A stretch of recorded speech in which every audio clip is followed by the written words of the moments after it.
राधे राधे दोस्तों, मैं कविता बेलिया हमारे YouTube चैनल में आप सभी का स्वागत करती हूँ। चलिए चलते हैं धार्मिक ग्रंथों और पौराणिक कथाओं की ओर, जिसके अंतर्गत आज हम तुलसी और भगवान विष्णु की कहानी सुनेंगे। तुलसी अपने पूर्व जन्म में सावर्णी मुनि की एक कन्या थी। ये भगवान नारायण को अपने पति रूप में चाहती थी और इन्होंने अपने पिछले जन्म में भगवान ब्रह्मा जी की बहुत तपस्या की और उनसे आशीर्वाद मांगा कि मुझे नारायण पति के रूप में मिले। लेकिन ब्रह्मा जी ने बोला कि तुम्हारे पिछले जन्म की कुछ गलतियां हैं, जिसके कारण तुम्हें राक्षस कुल में जन्म लेने का श्राप मिला है। और इसी प्रकार एक देवताओं का भी पार्षद है, उसे भी दानव कुल में जन्म लेने का श्राप मिला है।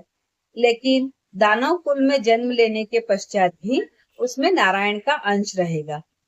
और इस जन्म में जब तुम दानव कुल में रहोगी तो तुम्हें शंखचूड़ नाम के राक्षस के संग विवाह करना होगा। और ये समय जैसे ही कटेगा, इसके बाद अगले जन्म में तुम्हें नारायण पति के रूप में मिलेंगे। तो तुलसी ने ब्रह्मा जी के इस आशीर्वाद को स्वीकार कर लिया।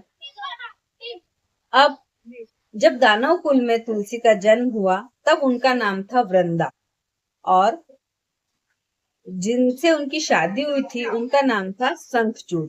अब शंखचूड़ ने अपनी शक्ति से और अपने बल से देवताओं को युद्ध में हराकर तीनों लोकों पर अपना राज्य स्थापित कर लिया। और जो वृंदा है वो पतिव्रता स्त्री है। उसके सतीत्व के कारण उसका शंखचूड़ का वैभव चारों ओर फैलता है और उसे कोई भी हरा नहीं पाता। तब सभी देवताओं निराश होकर भगवान विष्णु और भगवान शिव के पास जाकर बोलते हैं कि यदि सारे जगह पर राक्षसों का राज रहेगा तो देवता कहाँ जाएंगे। तो इस प्रकार फिर वो देवता भगवान शिव से प्रार्थना करते हैं कि हमें शंखचूड़ से अपना राज्य वापस दिलाइए। फिर भगवान शिव शंखचूड़ को कहते हैं कि तुम देवताओं को उनका देवलोक दे दो, नहीं तो मुझसे युद्ध करो। तब शंखचूड़ कहता है कि मैंने ये जो देवलोक है अपने कौशल से युद्ध से प्राप्त किया। यदि देवताओं को ये देवलोक चाहिए तो मुझसे युद्ध कीजिए।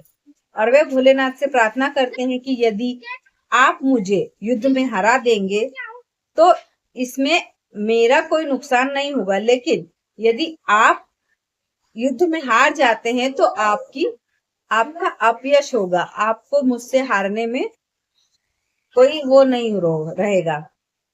लेकिन फिर भी सभी जो देवता रहते हैं और भगवान शिव रहते हैं वो उनसे युद्ध करते हैं, लेकिन उनको युद्ध में कोई हरा नहीं पाता है।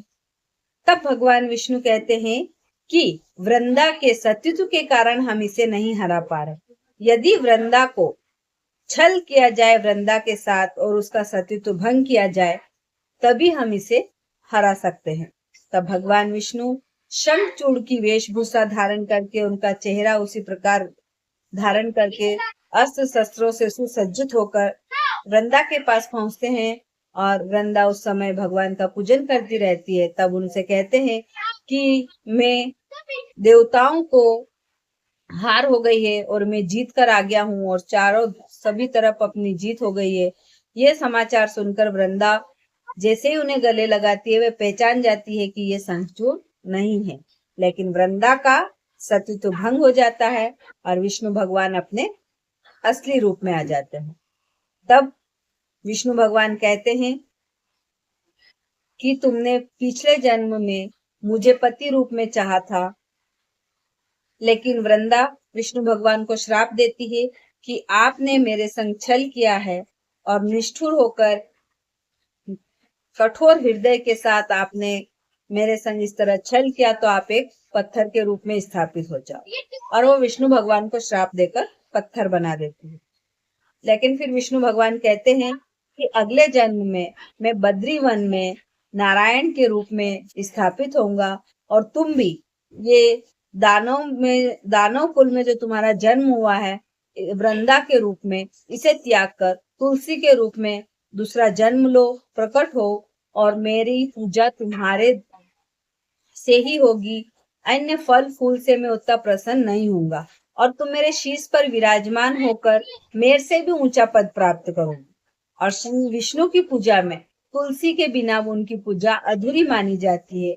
इस प्रकार अगले जन्म में जब वो वृंदा देह त्यागती है और तुलसी का रूप धारण करती है तो तुलसी दल से भगवान नारायण की पूजा होती है और तुलसी को भगवान नारायण के शीश पर चढ़ाकर उन्हें उच्च पद प्रदान किया जाता है। धन्यवाद।